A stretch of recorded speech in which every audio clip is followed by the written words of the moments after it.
Hi, this is George Lees, trying very carefully to reveal war crimes and genocides without infringing any copyright laws which are used by the social media now to work on behalf of the corrupted governments. And that is a picture of the River Clyde troop carrier grounded on the beach at Gallipoli, where thousands were slaughtered because they're ordinary working men, and the statement that it comes from the River Clyde, where they're now beginning to evolve the first of the union movements to try and organise their labour. And in Glasgow at that time, all of the families with very large numbers of children are confined to one room in that massive city. Yeah, it is tragic, and they go to war because they're conscripted to go there. And I'm going to show you on these tabs here what's going to follow in the next few videos that I make, and it's got the whole of the intel treasonous sector quaking in fear. Okay, so this is the Gallipoli catastrophe. Some of the stuff I got as evidence of the insertion of names as journalists and historians who are just jokes about the elite rulers and the army leaders at those times. Some of them are jokes about religion, and it's really sick. That's the Mrs. Doyle joke. Yeah, the Mrs. Doyle in Father Ted. But the video that I want you to watch and look up for yourself, or you can join me on my YouTube channel, which I believe is George Lees. Yeah, it's quite simple. So this is the Gallipoli catastrophe documentary, which I dare not show you any of it, because it features the religious fraud, the frauds and the jokes of BBC Light Entertainment led by Klaus Maswich, and the genocide of troops on all sides in totally unjustified wars to protect the elites and to let them have a joke about the grounded ship and the working classes being incapable of rising up because they've got their automatic weapons ready on the cliff top, and they have backed them into the Dardanelles so that they can relentlessly be butchered by the ruling elites. Okay, so back to my OneNote profile, which I've just emailed to myself. If any activists wants it, give me a call or get in touch with me on Facebook. It's George Lees. I'm pictured with a flat cap in that because I used to be an ordinary working man in Scotland, and I'm really proud of that, but I cannot find anybody now that qualifies to be in that category. Yeah, that thinks about their role in life and how their ancestors are on the war memorial but never get a mention. Okay, the River Clyde, it's not an accident, it's grounded, and they have to make their way under fire from both sides yeah, to get to the beach and to hide behind the tussocks on the beach. There is no other way of staying alive. And then as we get further into the story, you'll learn that most of them die of dysentery in the trenches, and they have to walk between the beach and the troop carriers, or the equivalent, yeah, with the elites offshore in the field marshal's uniform. But those elites are actually members of the monarchy, and they are called the Duke of Cambridge, which is why the Cambridge contingent have been walking nervously past my window several times with their wheelchair thingy that he's got on now. Yeah, they're really decent people. They were sent here to surveil me, and they are now really panicky about what they're learning about what their university has done to the world. But this is the Duke of Cambridge, yeah, with elite bloodlines linked into Germany, but with their homes in Buckingham Palace. Yeah, and it all ties in to the illegitimate monarchy story that I've been retelling and telling uniquely from a new perspective, because Greg Hallett only goes into the genealogical bits and the running of World War II. Yeah, this is World War I. It's in Gallipoli, and it massacres the Australians, the New Zealanders, and the English. And it has got massive ties into the earlier genocides in the name of the Crimean War. Even the ships are given the same names. Okay? And the jokes are absolutely ruthless. There's one, for example. I've just declared that the main cause of death in the attrition in the trenches over the course of only 8 months was dysentery and, you know, ballistic diarrhea issues that mean that many of them died in their own latrines. And the joke of that in the homeland is this one. Okay, that is the Andrews liver salts. Enos is a place near the Bosphorus, near the Dardanelles, right where all of these armies were lined up to be shot at, and the automatic weapons were shared by both sides. The Germans gave them to the Turks, and the Brits gave them to their own people.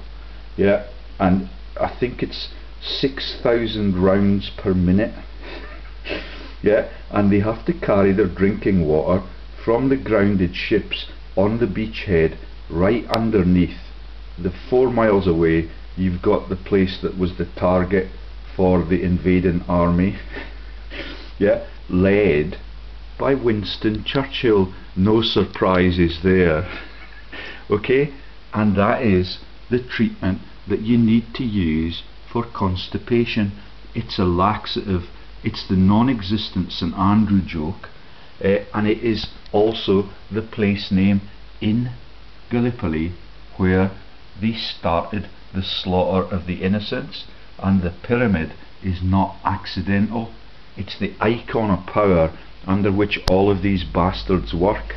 Okay, so the Gallipoli catastrophe, join my channel or look that up on YouTube and watch it for yourself, so that I do not this time get censored for revealing horrific information about how your relatives and your ancestors were culled. Okay, that's on all continents, and it's particularly relevant to the Australasian nations, because down here you've got a list of the history of Britain that leads to the evictions of those colonists to the colonies in the first place. Okay, so let me read out the tabs. I'll just drag the slider so I can see the whole tab, and I can reveal all of that to you one piece at a time in maybe 2 or 3 videos. And the theme, it's really quite shocking. I've been preparing this since the weekend. It's such a tragic story that, you know, the tears get in the way a lot of the time. And I'm a physical coward, and even what I read about the latrines makes me shudder. It is absolutely brutal.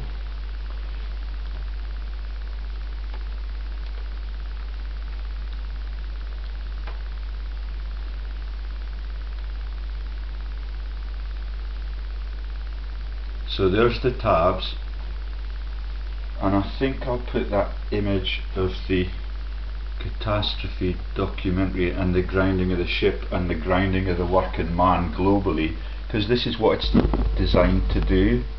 Yeah, the union movement is a real threat to the fascists that run the world for millennia. And what this is how they share the joke by killing them. Yeah, and they make iconic gestures about all of that. So the Gallipoli catastrophe documentary, and I've got that on that tab there on my YouTube channel, which you can visit. I'll give you the more details of that, because you can find 350 videos on pan-continental financial scams, economic grand larceny, and the war crimes are just horrific. All of them are entirely for cash. So there's George Lees's channel, yeah, and it's a playlist on there that are all public as far as I'm aware. Okay, and the name of the major source for many of these facts is the Gallipoli catastrophe documentary. Okay, I dare not play it to you because they're now so panicky that they are trying to censor everything I do. Okay, and what we've got is the stories about Prince George. That's blind Prince George of Cumbria and Hanover, who sired Queen Victoria's only legitimate child before she bigamously married Prince Albert. Okay, and the timelines now, it's all beginning to make sense to me, and the illegitimacy of the monarchy is going to come pouring out over the course of time. And so we've got the story of Prince George and his various relatives. His dad was called Adolf, which is relevant to world ownership much later, but they're all trained in the same place, which is the Liverpool joke. Yeah, the liver salts is a joke about the training place for Klaus Maswich, who comes into it later on in the vicious jokes about BBC Light Entertainment and the Bill and Ben and the little weed concept, which is the culmination of this whole story about the Gallipoli campaign in World War I, but not the whole story, the untold story about Gallipoli in the Crimean War, where it was a bloody disaster area, where the balaclava was launched and the acts of God in the form of the plague and then the severe winters are the only things that stop these elite people in their tracks. Yeah, the Crimean is just as vicious, but they did not have a gun then that was capable of firing 6,000 rounds per minute from a range of 3 tennis courts. That's the width, not the length, of the range for the massacre of the troops on the British side. Now, in the Crimean we had massacre of French troops, British troops and Russian troops, and all of it is for the Russian wealth in every case. None of that is mentioned in any of the documentary evidence. Okay, so we've got Prince George, Wikipedia, then the Google Books stories about Gallipoli, which is largely about the Crimean stories and the cover-ups in the form of generals, war correspondents, colonels. In Mrs. Doyle's case, that's Colonel Doyle. He actually fought in the Crimean War, and the prince was offshore in a ship that is not a metal ship. It is a much more primitive ship, because the Crimean War was largely fought with swords and horses and rudimentary guns that you were able to fire only once at a time. Yeah, this is much more professional, which is why they're putting down the union movement as they proclaim their might and their brutality. I've shown you the Liverpool salts in the water joke. The Andrews liver salts and the Enos products were commonplace in every household in the borders that I lived in and I visited through all of my youth. And it's really funny, like the laxative chocolate, so the elites back home get to have a joke about their constipation, yeah, as their conscripts and their volunteers, because in the Australasian forces everybody wanted to fight. It was breaking up their boredom, and it was something that was a cowardice issue. If you stayed home and you were not prepared to volunteer and step forward, you were demonised by the community, and that leads to the launch of Dame Edna Everage and the survivors being greedy and jocular bastards. Okay, Dame Edna Everage now runs the world's most elite and ancient book club. That's the Roxburgh Book Club that was launched from the castle just up the road, and all the director numbers and all the things that lead to issues of conscience. I will be trying to tweak that, because this is what it leads to. Yeah, and the Duchess in the early days up the road launched the Mauritania, but she was decent enough not to make a fuss about dragging the Irish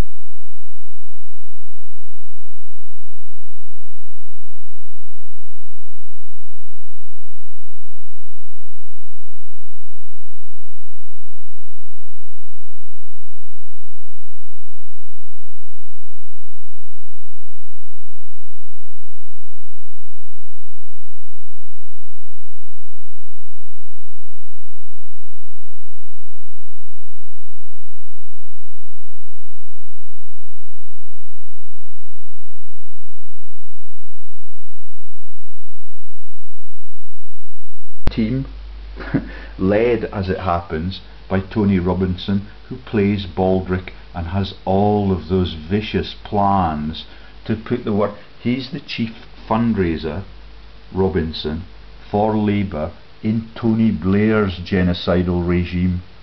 Did you know that? Yeah, it is absolutely sick. And when they come out the trenches, the big lanky one, I forget what his name is, says that he misses a lot his homeland, his wife, and he's being a person who works at Pratt & Sons. They are on the stock market launch of the Professor of History at Jesus College, Cambridge. His name is Renfrew, and that will come into the stories later on. Yeah, her name with the tits and had them accidentally removed, which will be a joke about the participating doctor, or the people who's the person who got demonized in that case, and their operations in wartime, or the similarity of their names as we've got in the Colonel Doyle case. Yeah, and the laughs about the Christian cross and everything come into the culmination of this story in this little video I'm going to make today. So Carenza, with the Welsh surname, yeah, she's the victim of a double mastectomy and a doctor's accident. Her tits are all over every one of the Time Team's movies as a sexual diversion to trivialise everything she does. Guess where she works? Jesus College, Cambridge, underneath the man on the stock market who's Lord Renfrew something or other. I'll tell you that story later on, or if I've got time in this one. The Cambridge Duke, who with Lord George Brown launched the Crimean campaign in Gallipoli with much simpler ships even than the ones that were made on Clydeside. Yet they're steamers, but they're wooden, and they're heavily armed, and they've got lovely rooms and banqueting suites for the commanders-in-chief, who are the Duke of Cambridge, and they live in peacetime in the palaces in England, and are directly linked to the Hanoverians and the Saxe-Coburgs, who are fighting on both sides in these unjustified conflicts. Okay, that's the Saxe-Coburgs, who became the Windsors after they had killed King Carlos I of Portugal, because the reputation by that time was like the mud that they ploughed the ships into as a joke about the working man and his future. Okay, so I've yet got to suss the funny side of Carenza's story. Yeah, and she is just an associate professor or a senior lecturer when last I looked at Cambridge. Yeah, but this guy with the lordship is on directors with Knights of the Realm, and they interlock with massive laundering tools, and the whole thing is totally shameful. And we've got local militias and the death toll in the local militias. Yeah, that's the militias that are in the Cambridgeshire Die for Your Country cause. And the Cambridgeshire Constitution in the early days takes you right into Scottish regiments, because they've got estates every side of every border, and that makes them the world's owners and capable of making jokes of this magnitude. And we've got the missing in action bit, one suspects. So that is the fact that the Duke of Cambridge was not actually in the monarchy in the second Gallipoli events. Yeah, and they were not in the leadership team there. So everything I've been looking at in Google Books since the weekend is about the Crimean, and when you look for Gallipoli, there are massive massacres and incidents involving the culling of the troops on both sides and all sides. That includes this time the French troops. Okay, they're in action, and if you watch the Charge of the Light Brigade movie, you'll see that Lord Raglan is the man who's the focus of some of the books that I tell you about later on. Okay, so that's the charge of the Life Brigade. That is the launch of the woman who keeps the medical records. I told you earlier on in videos that it was Grace Darling, but it was the most famous nurse ever to have lived, and she keeps the death toll on behalf of the NHS and the ambulances who also come into the story. And I've had several ambulances circulate my home this morning because they know what I'm looking at on my own computer. That's the way the world runs now. The deviants are in charge of it. Yeah, the people who are so impoverished that they can't afford a meal buy their bread, instead of stealing it, at Sainsbury's at 7:30 in the morning, and it only costs 25p now. Yeah. Okay, so local militias and the death toll, missing in action. That is about the Duke of Cambridge being a participant in the Crimean conflicts when they lived in Buckingham Palace and the neighbouring. Some of them were born there, some of them were born in Germany, in Hanover, some of them were born in, I forget what the name of the other much more complex place is, but the stories I tell you about the dysentery involve the taking of massive water tanks to the top of mountains, and I believe that is the joke about the Fitzcarraldo opera and the movies that were made with the Kinskis. And I've told you all about the Kinskis and their involvement in the massive frauds and interlocks with the Rothschilds. Okay, everything is twisted and everything is desperately sad in what could be a capable and prosperous world, and a totally peaceful world without the false news releases and without the revenge attacks on the perpetual victims. Right then, Blind King George. So I'm now beginning to slot the whole story together about the illegitimacy, but you can see that Blind King George and his relatives that were siring Queen Victoria's children on the Isle of Wight and then become involved in the cover-ups of that involving Peter Sellers, he comes in to the false names as the correspondence in these wars and these retrospective analysis of how the unjustified thing could have happened in the first place. Okay, Hallett 4 truncated to find key dates. Okay, so that's some of Greg Hallett's published text on the birth dates for Blind King George, when they had Marcus Manuel on the Isle of Wight, which became the being there joke shared with by Peter Sellers, by Hollywood, with the whole world, about him being the gardener on the Isle of Wight, and before he was sent to Gosport. He was killed by the British dynasty when they had become the Saxe-Coburgs, because he was the legitimate claimant to their false throne. Okay, Crimea won the Light Brigade, so that's the more historical story, and I believe that took place in the 1830s, around the time when the dukes that were siring Queen Victoria's babies and were only aged themselves in their teenage years. Yeah, that is the conclusion of all of the stuff that Greg Hallett has been trying to get out on the illegitimacy of the monarchy. He fails to show that they live in the palaces for long periods of time, several generations, including the Adolf one. Greg must have been aware of that, but maybe he's just got a limited amount of time to tell the story, like me. Okay, so the Light Brigade stories and all of those earlier stories about the massacres at Gallipoli in an earlier campaign, which was known better as the Crimean, it is really, really sad. And the capacity to soil your ground and to live in tunnels, it's a sad, sad joke. That's the joke about the laxative. Yeah, so when you keep redigging your latrines, eventually the whole ground gets soiled all around you. And what you've got in the Flanders Field and the Passchendaele and Ypres stories is that after World War I is over, it becomes a tourist venue.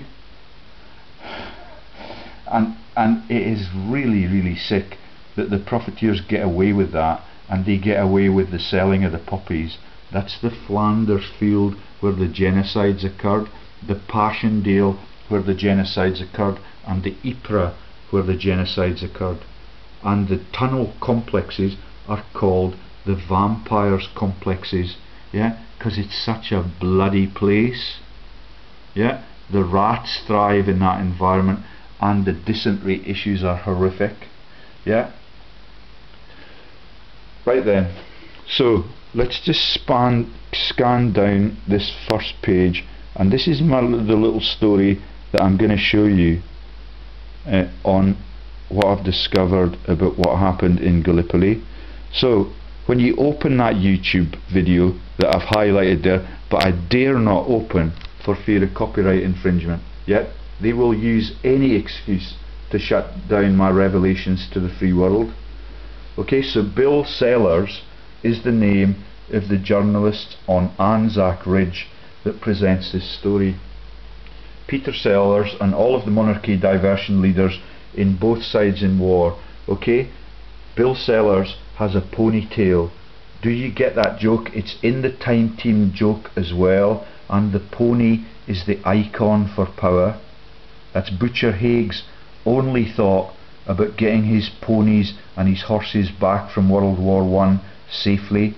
They leave their troops as forced labour, and when they come back to Glasgow, they're exposed to execution in the radical wars led by tank commanders from the south and the Freemasons from all over Britain, with direct links to Walter Scott, who's mentioned many times in these stories and is a total traitor to the working man, which is why I keep pointing out the plaques in the local Gillies workplace to that genocidal bastard who was also the curator at the local museums, so that when the religious cathedrals and abbeys were burnt down by Henry VIII for religious reasons, and because of God's intervention in his bloodline and his capacity to rear male children, yeah, all of that is tucked into Sir Walter Scott's pockets, which are bottomless.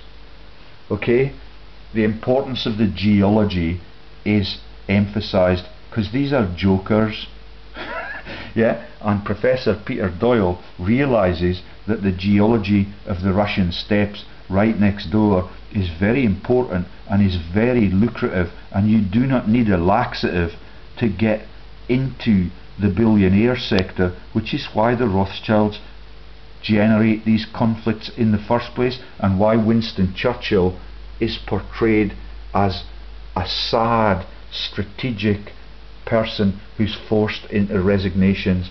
It's such a vicious environment that you dare not put your head over the parapet, and that's how the periscope rifle was launched, and that's on the golf course, which is also part of the timeline up here. And the timeline for the monarchy is quite spooky, because everything that involves all of those families that live in the same room in Glasgow impacts on the lifestyle, and everything that they do is a joke for their elite bosses. Okay, Major John Conway.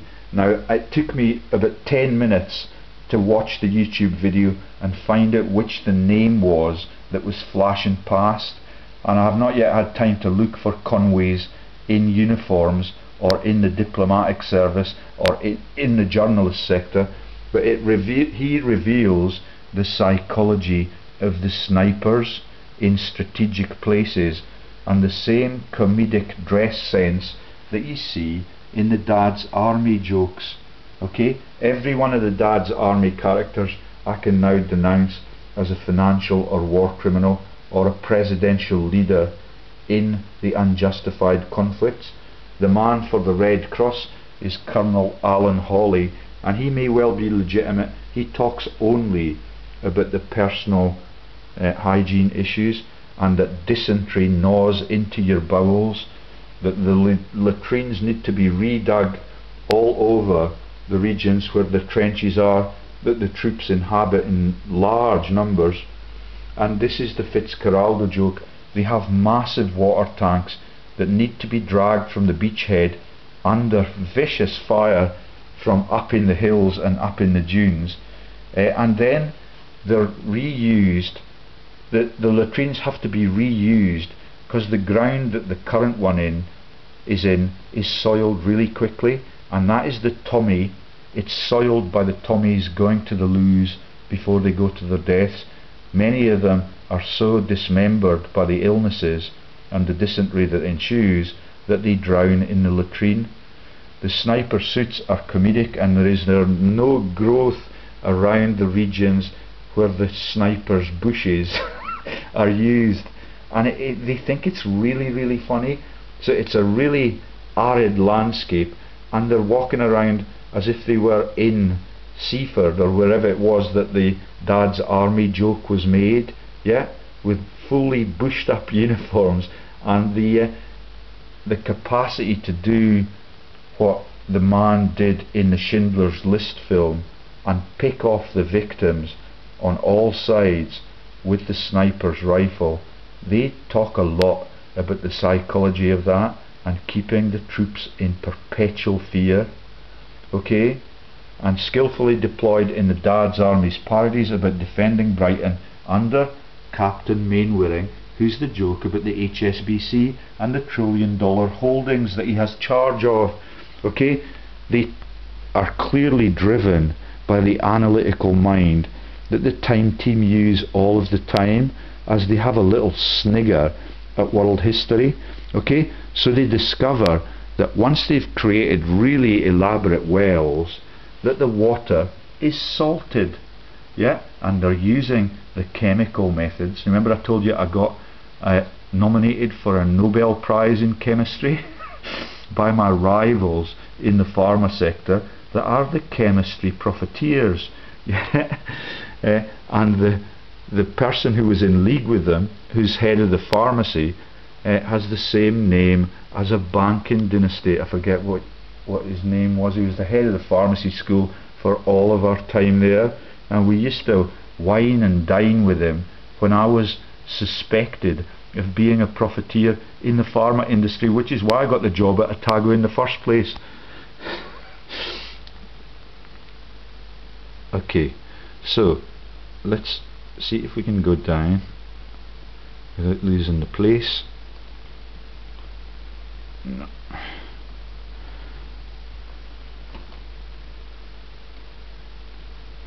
Okay, so there's the River Clyde story. It's an old collier ship now headed for Russian oil fields and the steppes. Do you get it? We no longer need the coal.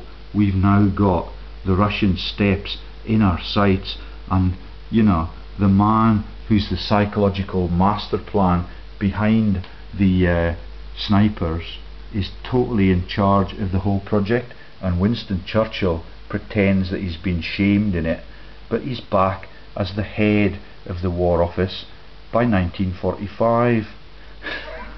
Okay, and they had Maxims, which is the automatic weapons, to help. The Germans gave them to the Turks and the Brits gave them to the Brits, so they get the numbers down really quickly, but it needs only a few hundred Turks, and the Turks at the end of the story get massive compliments from the Australians, and the Australians put down the theory that it was bad advice from the leadership team from England that meant that many thousands died, hundreds of thousands died in 8 months of conflict. Okay, there's a neck in the battlefield and a navy bombardment that never happened because of timing issues, and all of it gets you into the what was the name of the man who died in the later Blackadder series, the earlier Blackadder series, Hotspur, yeah. And you've got the Baba jokes, and I'll tell you about that when we come to it. Okay, so let's scan down now and see what we find. I'm trying to tell the story in stills and images, and they've come from a variety of different sources, but I think I'm going to have to scan to the right. There we go. Okay, and I'm going to shrink down that main screen again. Please do not look at my bank account number. There's not much in it left to steal.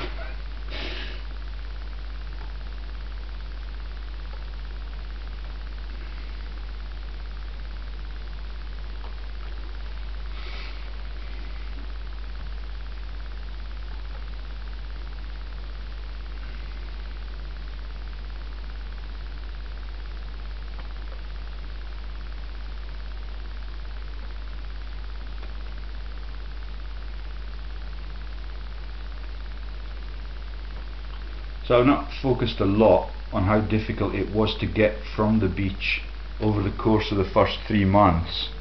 Yeah, and that they wanted to get to the Baba mountain at the back within, you know, the first few days, and they were still not there after 8 months of total slaughter.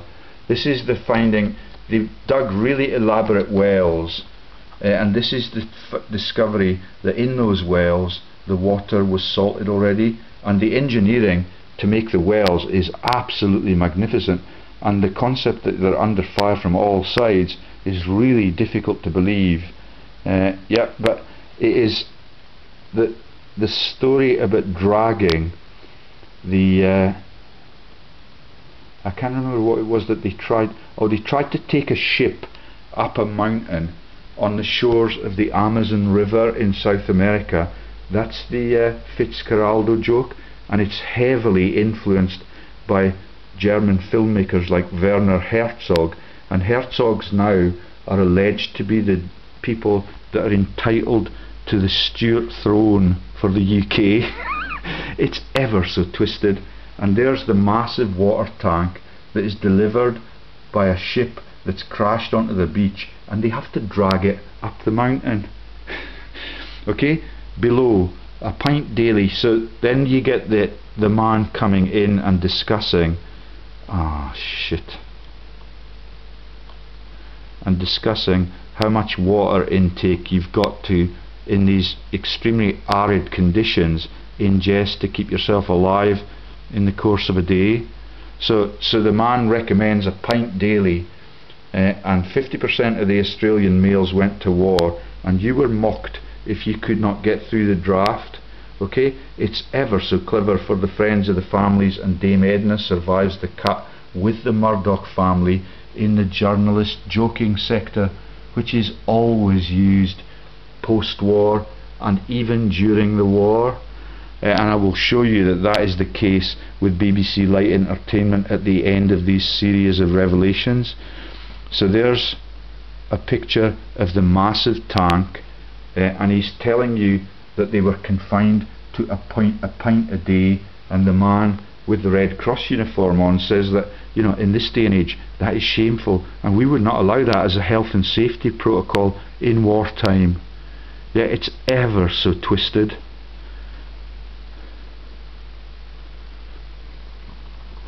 Here we have the man with the hat on, and he's got all the kit.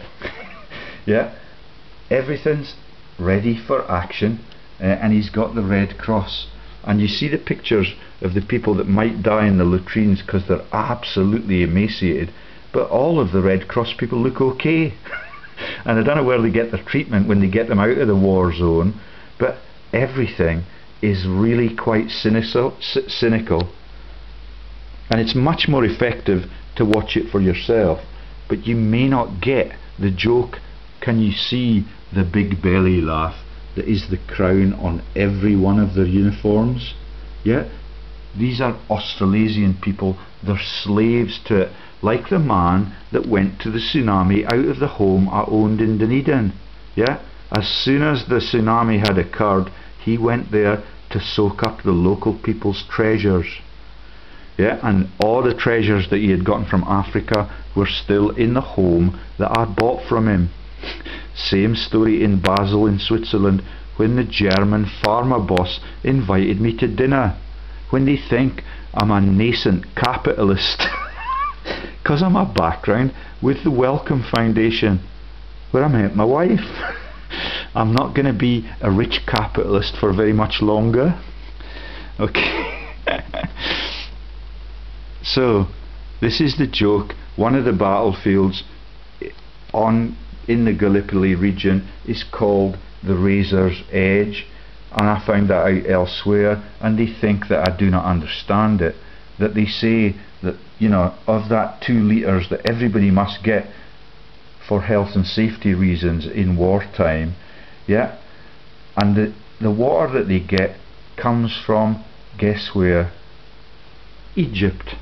That's down up the Pishon River, which is right next door to the Garden of Eden, and Ethiopia, which is the Lion of Judah joke. Okay, so the Razor's Edge is one of the battlefields on the Gallipoli Peninsula, and that is the joke about Wilkinson's sword and all the Razor's products and all of the consumables that are launched in the following belly laughs, like they had with the Andrews liver salts. And I'm old enough to remember all of these things and how commonplace they were in everybody's kitchen or pantry. Okay. So this is a joke about the need to be aware of the dangers of the contagion that the corpses of their own colleagues represent. Yeah, so they become bloated really quickly, and they have to blow holes in them so that they do not inflate and then become a risk of contagion. It's too late already. The images below are horrific. It shows you the flies on the corpses, and nobody gets a life. Yet they're sent over the trenches as in the Blackadder movies, and they are absolutely doomed to death. Okay, so there's one of them being shot down. As they come over the lip of the trench, the corpse would bloat, so to release the CO2 and odours, you have flies everywhere around the corpses, and the corpses are involved in the groundwater issues. Ah, shit.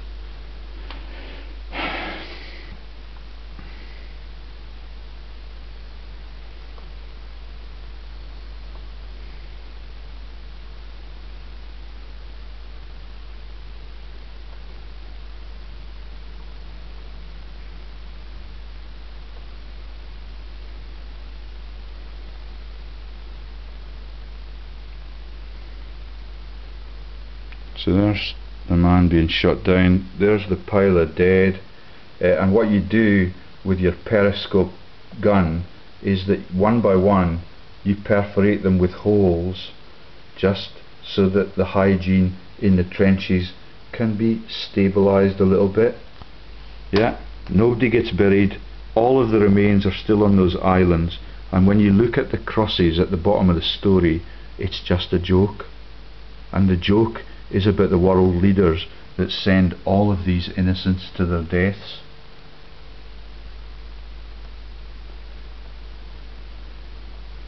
Okay, so there's the ponytail. That's the joke about the horse and the hippos and the icons, yeah, for the Piso family that run the world this way ever since the Jewish nations were culled.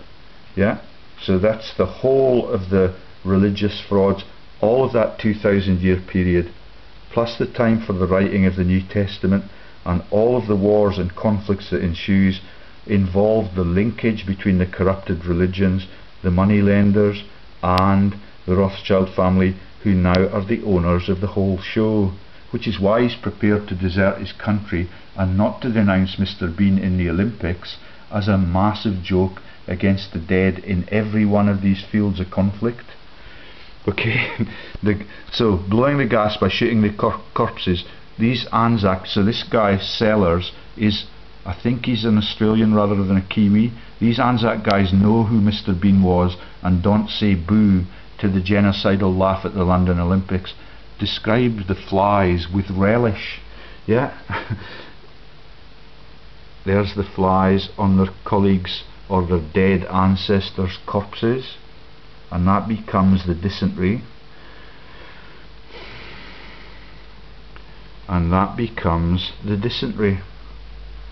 Yeah, and it becomes a health and safety issue for the current day Red Cross man. who looks quite relaxed but is very well informed on how everybody's entitled to at least 2 litres a day, even if you're just on holiday in that region.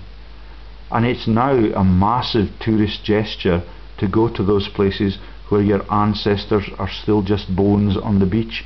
Wait till you see the cemeteries later on. It will make you really, really angry. Dysentery. And so this is the same man who says with relish, dysentery is really severe. Your very life essence oozes from you. So that's a little bit arrogant for an ordinary working Red Cross man to say that your shit is your very life essence. But that's the way these people work, and that's why they thrive for millennia, because they do not think twice about pulling the trigger on their brothers. Yeah, and that's in a union movement context. Your condition is all over your legs, so this is his own words, and your uniform, and you have to be physically helped on and off. The wooden crossbar, so dig it again, Tommy. That's the latrine in all of the areas all around the trenches that are already soiled by the human feces. Okay? And Blackadder laughs at all of that with the rats in their trenches, which he's prepared to cook as part of his cunning plan. Right then, and there is the redigging of the trenches in a modern day context, because it's not soiled at all. It's now a perfectly peaceful and very lucrative tourist venue because of the veneration that people have for their dead relatives. And they think it's an accident that they're dead. It's just a tiff between the monarchies across the world to make sure that they're dead and that the union movement will not catch up with them over time. And they've made a magnificent job of stitching up the union movement, because now they're on the court of the Bank of England and all of the other central banks all around the world, or they're in the political sector. Please note that there are no trees in the next bit, and this is the bit about the psychology of snipers. Yeah, and they've got bushes and they've got limbs of trees hanging from their every vestment. Yeah, and that is part of the dad's army jokes.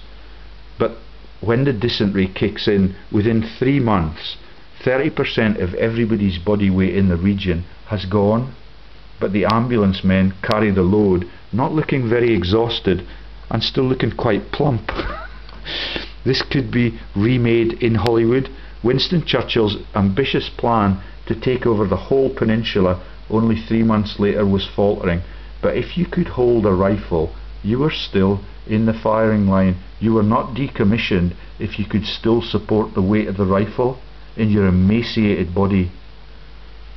Many drowned in the latrine, and some wore white helmets, which are a feature of many, many of the places where the financial crimes now occur. We've seen it, the Isle of Man, Brighton, yeah, and all of the links to the tax havens and the Channel Islands and the white helmet, yeah. And I'm not sure what colour, oh no, the military police are called the red caps, but that's part of the Turkish joke, and you'll see that at the end. It is really, really vicious. Okay, that may not be barley and the fields of gold in the background, and you've got now in this massive genocide the capacity still to put the troops in front of 6,000 rounds a minute with a bayonet on the end of their wooden 1 bullet at a time gun, or I forget what's in the magazine, maybe half a dozen bullets in the magazine, has to be carefully reloaded as you get in front of that massive automatic weapon. Then they used Australian light hearse all along the front, and not many came home. So that's really quite brutal, that these armies of elites are prepared to slaughter their own horses. That is a very atypical thing. It may not be accurate. Okay, that's Australian light horse. This conflict ended in 1916. and then they transitioned elsewhere and got the Americans in. Okay, so there's the Anzac lines, there's the Turkish lines, yeah, and what you've got here is the penning of them into the neck. Okay, so this is just 3 tennis courts wide, and the Turks have got machine guns both sides of the neck, and the master plan by the British Navy, with the elites on board who never come ashore for reasons that involve the parties that they run there, yeah, that's the Dukes of Cambridge and his equivalents, yeah, which is in the monarchy bloodlines, and in the German monarchy bloodlines, and in the British monarchy bloodlines, and they're fighting each other, and they're in the safe zone way out in the ocean. And what happens is that their plan to get rid of the Turks by bombarding them from the navy vessels offshore, the timing went wrong, and the Turks onshore at both ends of this narrow tunnel with their automatic machine guns at each end were able to notice that all of the barbed wire on the other side had been removed, which meant that they were going to try and take them over. And all of that is expressed by surprise by the local journalist, who's called Ken, a joke about the Torah and the naming of the Knesset. Yeah, that's the Ken Dodd and the die men jokes. Okay, Ken Chelik, historian. Yeah, he's the Turkish representative in the time team across the brutalized world. Okay, and this is where we're bombing that neck. Yeah, and we're making sure that those vastly efficient machine guns cannot be loaded and cannot be primed to shoot at the invaders. Yeah, from Great Britain and from New Zealand and from Australia. I don't think they had French in the coalition on this occasion, but they did in the Crimea. They stopped 7 minutes before the Aussie troops were told to advance, and the weapons that included 2 machine guns above the ridge that is the same width as 3 tennis courts, all of the people are dead. And that is expressed in the 3 times 300 people at a time. So the 3 squadrons came out of their tunnels, not squadrons, regiments came out of their tunnels, and in each one of those advances they were shot down ruthlessly. Do you remember that Jesus is the joke about 300, and the Holy Trinity is the joke that they are sharing there? Yeah, and all of it is in the Piso numerical codes and the Freemasonic code of conduct for all of that 2,000 years. And only the field marshals and upwards get the benefits of these crimes.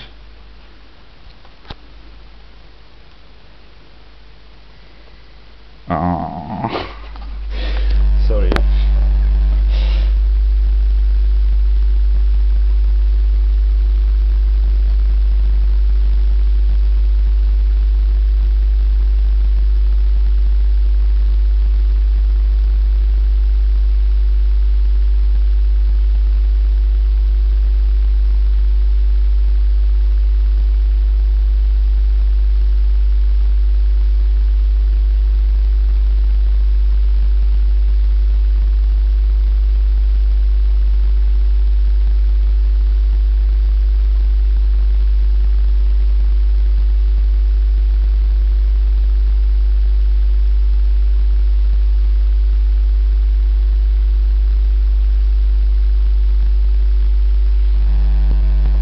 So, fudged by Winston Churchill at the top of the chain, and the person who got the blame for this originally in the wartime was a British officer, but the man who's telling the story says that that is a crock of lies, and that it was actually fudged, and the mistakes were made by unnamed Anzac leaders.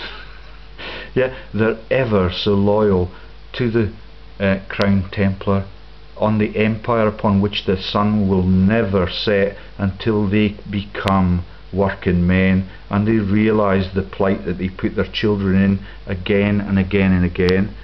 So they took the barbed wire away. The Turks knew they were coming out of the trenches, and they gunned them down, and they've got graphic pictures of that, as if they might be happy to make movies about it in Hollywood, and to make the humans appear as the victims, unlike the war horse stories and all those things about the slaves winning the Oscars. Yeah, there we are, the width of 3 tennis courts, and there's the automatic weapons at each end that cull every one of those people, but the numbers are the same as the numbers in the King Arthur stories. They're legendary Freemasonic numbers, and they are part of the Piso encoding of the Christian Bible. Okay, so here we are onto the myth that it was a Brit that did the dirty on them and that got the clocks wrong, but the ponytail man now dobs on unnamed Aussie officers. 8 months in now, and only 4 miles in, is Achi Baba. Now that is a joke about Achi is a joke about Achilles, yeah, Achilles the weakness, and the Baba joke is a joke about Hannibal and the elephants that conquered Rome, or threatened Rome, by going across the Himalayas. That's the puka joke. That's the joke about the elephants and the big ears, and having the same shape as the rabbits, and not having any bullocks hanging down underneath them. Isn't that really funny when the pythons in New York are able to plan it?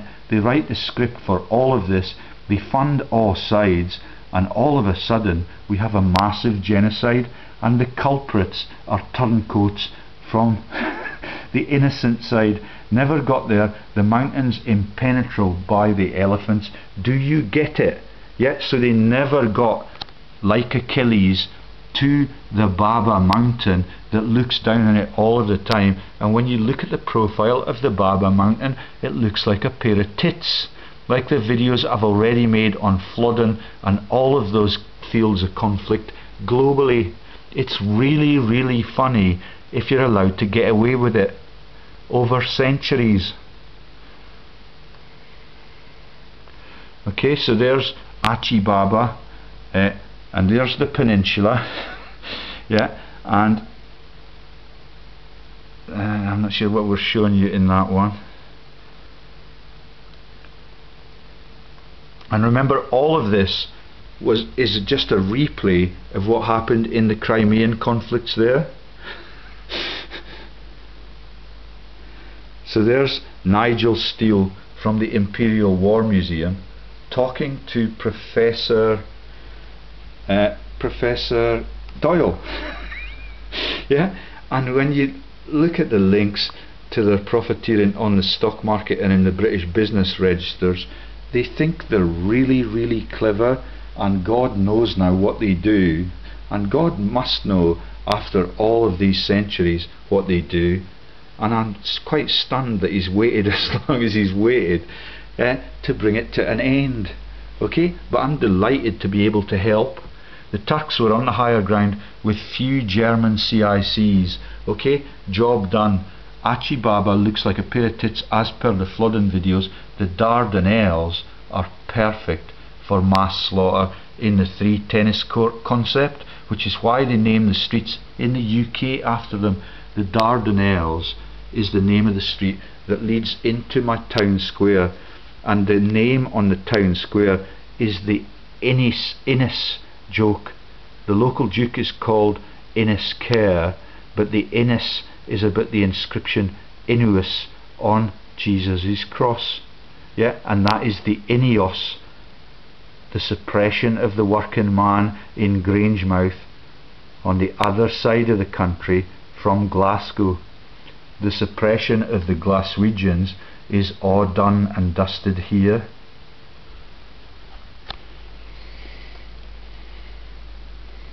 Okay, so there's the Dardanelles, the Narrows, where you're allowed to bombard it if you're on the ship with heavy weapons. It's really safe to bombard the shoreline because you're in the same team as the opposition, because both of them are led by German dynasties. Isn't that funny? which is why the Windsors became the Windsors. And King George III was demonised, presumably because he had a modicum of decency in his body. Okay?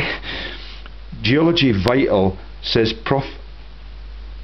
Geology is vital in understanding of these conflicts, says Professor Doyle, but he does not mention Father Ted or the Russian steppes. Yeah, that's Mrs. Doyle, who makes the have a cup of tea, the Christian cross joke all the time, and Father Ted dies really, really young, and the Russian steppes is the motive for all of this, but none of the analysts, even from Oxford and Cambridge, where they excel in the profiteering sector, do not mention it in passing through the Dardanelles.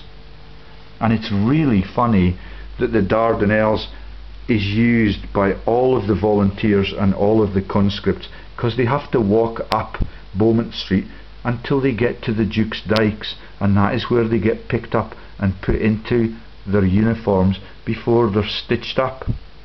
Yeah, and they do not get to return. They become the pan-continental war graves. I'm hoping that the Duke of Roxburgh has a conscience and will talk to me openly about ending this and taking the world back to safety and decency. Okay, so the Professor Doyle thinks that geology is vital. Then he concedes that only a few hundred men were enough for the Turks to become military icons. In other words, he's saying Winston Churchill did not fudge it, although he resigned, but he might be welcomed back into the War Office by the time we get to 1939.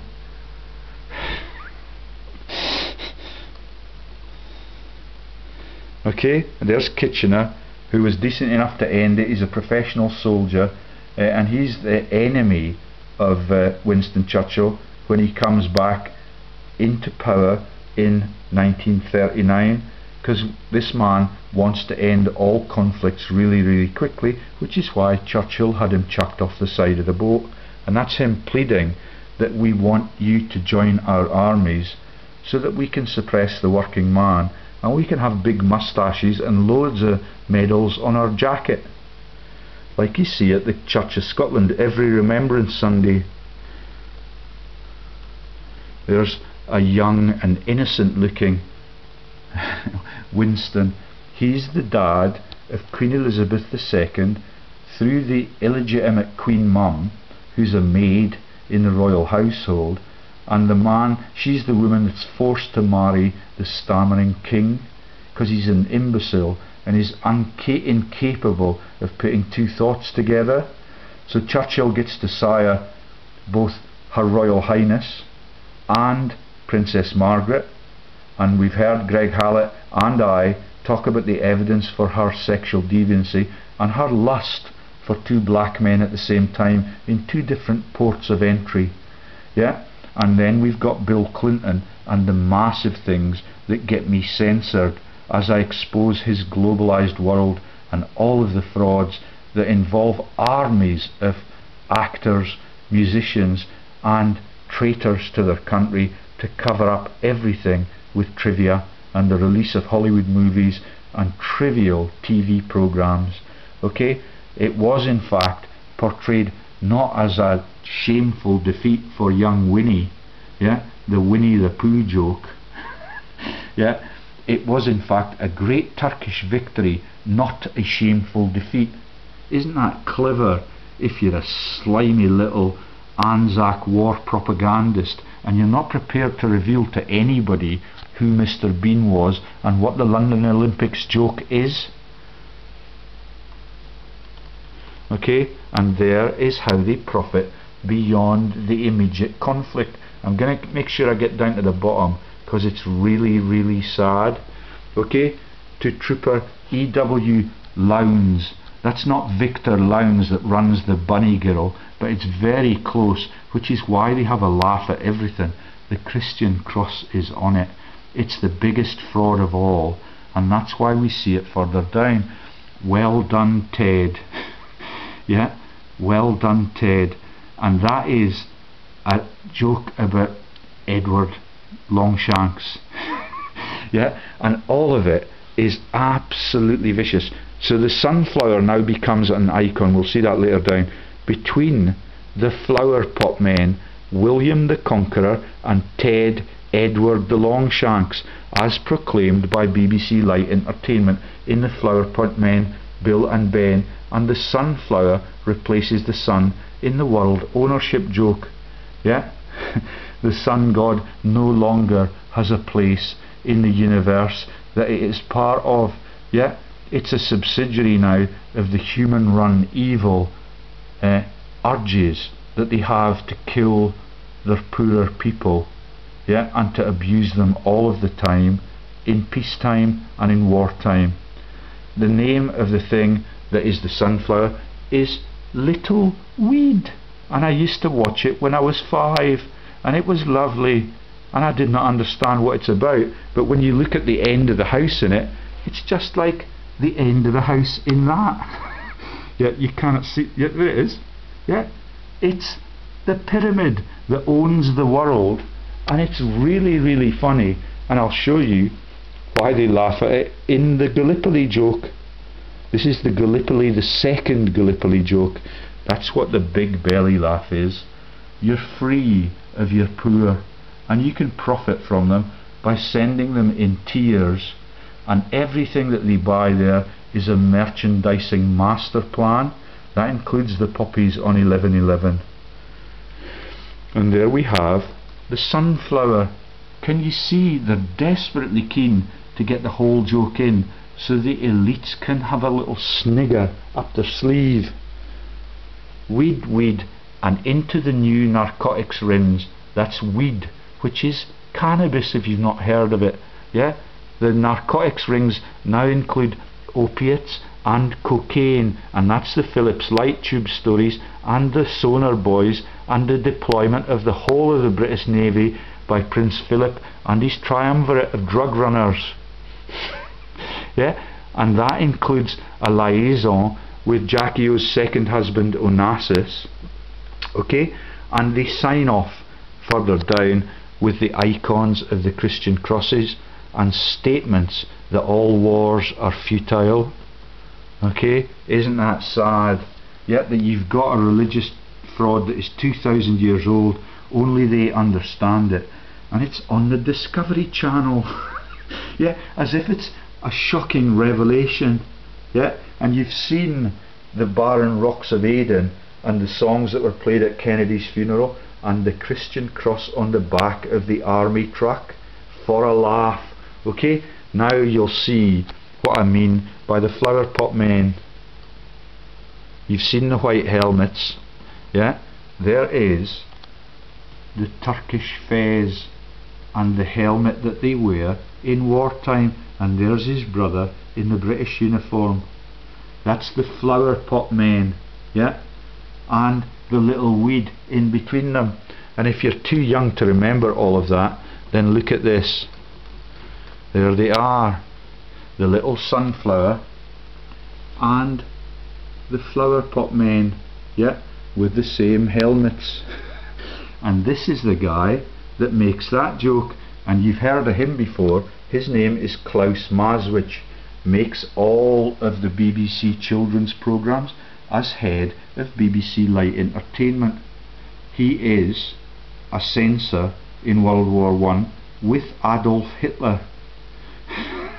Yeah, and he's allowed to send people to their deaths if he suspects that they are decent and they are actually loyalists to their country, because he's a Zionist leader. He makes the Dr. Finlay movies, and he makes all of the jokes about the kids, about Teddy being Teddy Roosevelt. That's why the joke is on the war dead's graves 30 years before the next great conflict, and Teddy is the man who entered that and is involved in World War II. So that's, by this time, it's Adolf Hitler, trained in Tavistock, Teddy, coerced into it by the Japanese, and the Japanese Prime Minister, the Japanese boss, is still in power even now. His relatives still run Japan, even although the Pearl Harbor scam was run by people like him, and the coercion of Woodrow Wilson involved the Jewish people who were the first people to be appointed to the Supreme Court in America. That is Brandeis and Untermeyer. I keep telling that story. Hopefully it's sunk in now.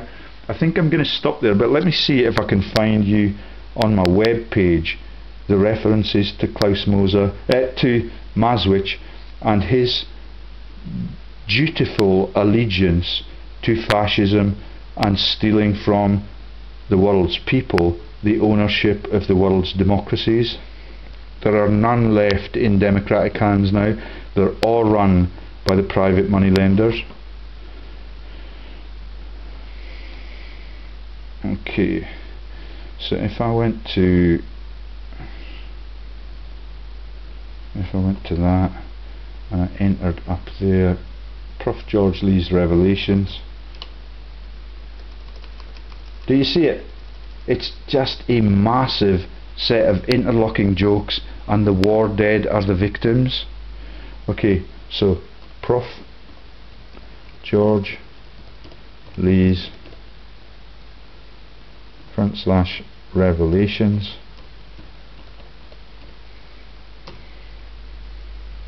It may be too slow to do that. When you get there, if I can't do it before the batteries run out, can you please have a look at the Gallipoli catastrophe documentary? Look it up on YouTube and you should find it. You will be shocked and stunned, particularly if any of your relatives were involved in the conflicts. Yeah, it is just a brutal set of killings, and the laugh at the working man's expense and the grounding of their ship as the icon for them. When they return, they get consumed and executed in what are called the radical wars in Glasgow.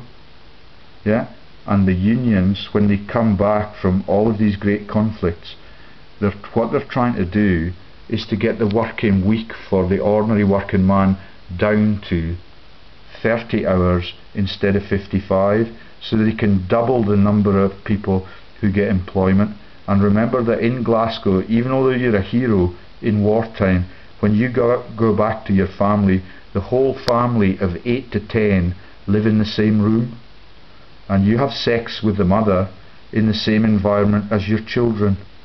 Isn't that civilized? And isn't it really decent of the world leaders to cull them so that that situation can be partially reversed? If you think it's funny, then it is really, really sick. And they know it's really, really sick, and that is why they're beginning to censor me now, even on trivial things like the Bill Clinton World Ownership Initiative and the use of Britney Spears' inspiring music to cover up filthy rich financial dynasties who run the world this way. So there's my website.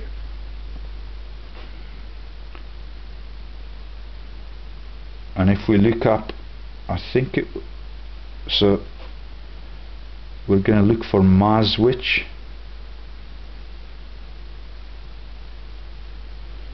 Okay, and this is the union man nowadays being on the court of the Bank of England, not giving his members any pay rise for 7 years back to back, as he earns massive incomes from undeclared interests in geopolitical manipulation all over the world. Okay, so Klaus Maswich, I think it will be on the Dark Forces timeline.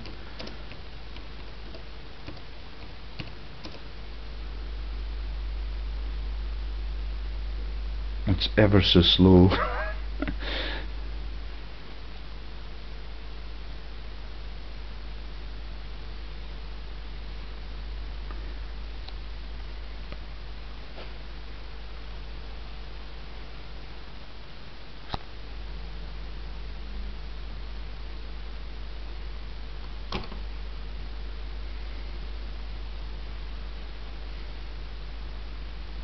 It's not even allowed me to enter the text yet. Let's scan down and see if I can get.